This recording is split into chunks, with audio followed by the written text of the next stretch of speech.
दिल्ली के तिलक नगर से एक बहुत ही दिल दहलाने वाली खबर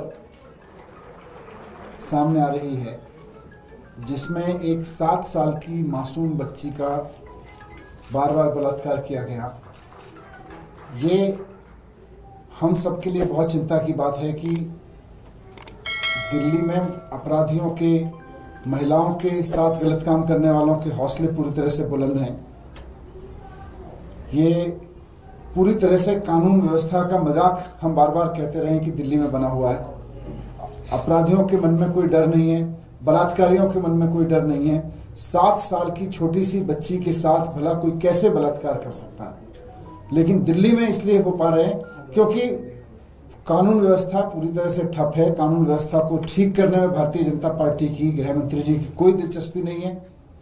मैं इस प्रेस कॉन्फ्रेंस के माध्यम से भारतीय जनता पार्टी को आज ये कहना चाहता हूं, और इसीलिए मैंने प्रेस कॉन्फ्रेंस रखी है, कि दिल्ली में अब चुनाव खत्म हो गया है। गाली गलौज की राजनीति आपने चुनाव से पहले जितनी करनी थी कर ली।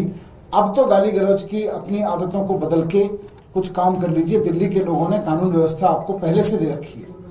दिल्ली के बलात्कारियों के अंदर कानून व्यवस्था का खौफ पैदा करिए।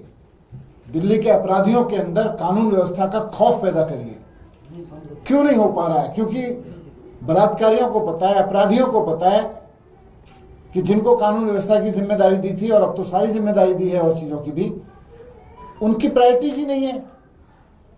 उनके नेता जब भी बोलते हैं अरविंद केजरीवाल जी को गाली देते हैं। उनके नेता जब भी कुछ बोलते हैं केजरीवाल जी के बारे में गाली गलौज करते रहते हैं।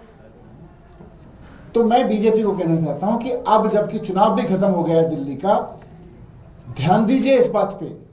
दिल्ली से पहले तो आपको कोई कुछ पूछता था, भाई दिल्ली में कानून व्यवस्था क्यों खराब है? आपसे कानून व्यवस्था तो ठीक हो नहीं रही थी। आप इधर उधर की बात करके केजरीवाल जी को गाली गलौज करते थे। अब केजरीवाल जी को गाली गलौज देने से काम नहीं चलेगा। चुनाव खत्म हो चुका है, वापस कानून व्यवस्था के मुद्दे पे आइए। आप काम करिए दिल्ली के लोगों के लिए। दिल्ली के लोगों ने पहले भी आपको 7 सांसद दिए थे। बलात्कारियों के मन में, अपराधियों के मन में कोई खौफ पैदा करिए। मैं यही कहना चाहता हूं।